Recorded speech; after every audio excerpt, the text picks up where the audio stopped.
Gusto conversar con el secretario de Hacienda y Crédito Público, Luis Videgaray Caso. Señor secretario, gracias por atendernos. Gracias, me da un enorme gusto estar aquí en esta ciudad de Monterrey, una ciudad industriosa que es un orgullo de la nación.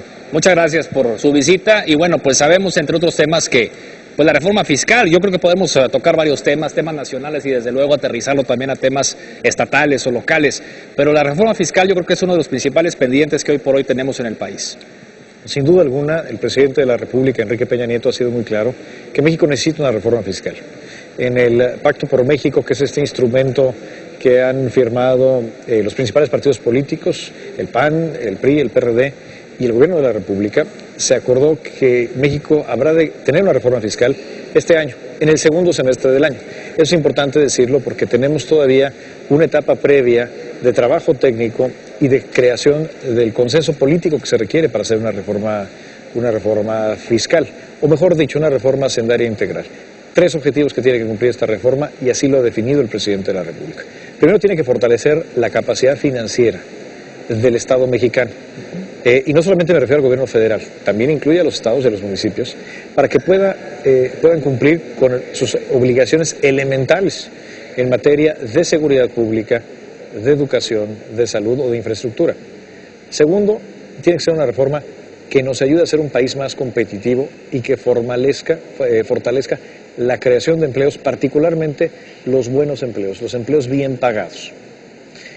Y tercero, tiene que ser una reforma justa, una reforma que implique que todos contribuyen al gasto público y que existe una proporcionalidad, como lo manda la Constitución, que quienes ganan más o tienen más, paguen más. Hacia allá voy. Este último punto que usted lo menciona me parece particularmente importante. ¿Por qué no se ha logrado tener esa reforma fiscal o esa reforma hacendaria integral? Hemos visto varios intentos año con año, ¿no? Se habla de misceláneas fiscales que ni siquiera llega a reforma, o son como parches, ¿no?, que se van poniendo en este frente. Y vemos que pues hay gente que gana muchísimo dinero y que paga menos impuestos, y finalmente la base de contribuyentes pareciera que no ha tenido gran modificación a través del tiempo, ¿no? En épocas recientes como que la base de contribuyentes no se ha modificado y seguimos pagando. Los que pagamos impuestos somos los mismos de siempre y los que ganan mucho no pagan lo que deben de pagar. Tienes toda la razón.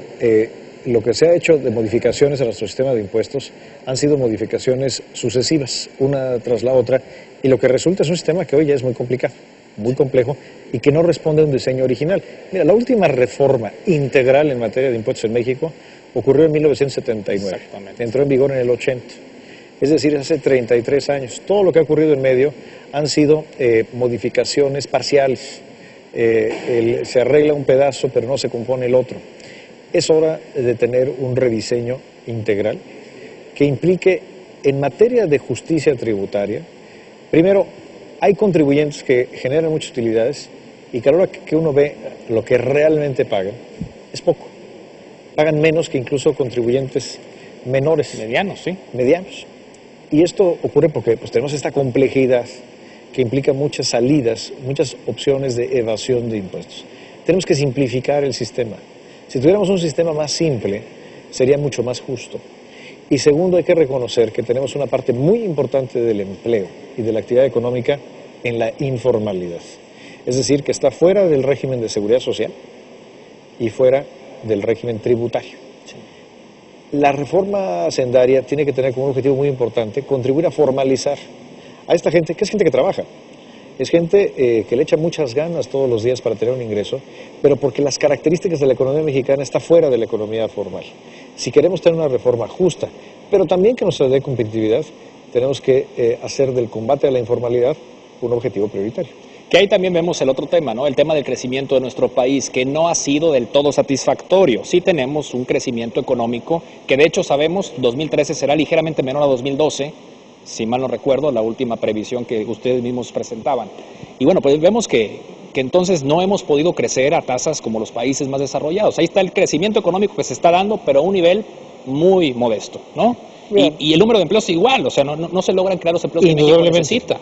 El crecimiento en México, si pudiéramos describirlo con una palabra, yo diría decepcionante. Hemos hecho algunas cosas muy bien en México.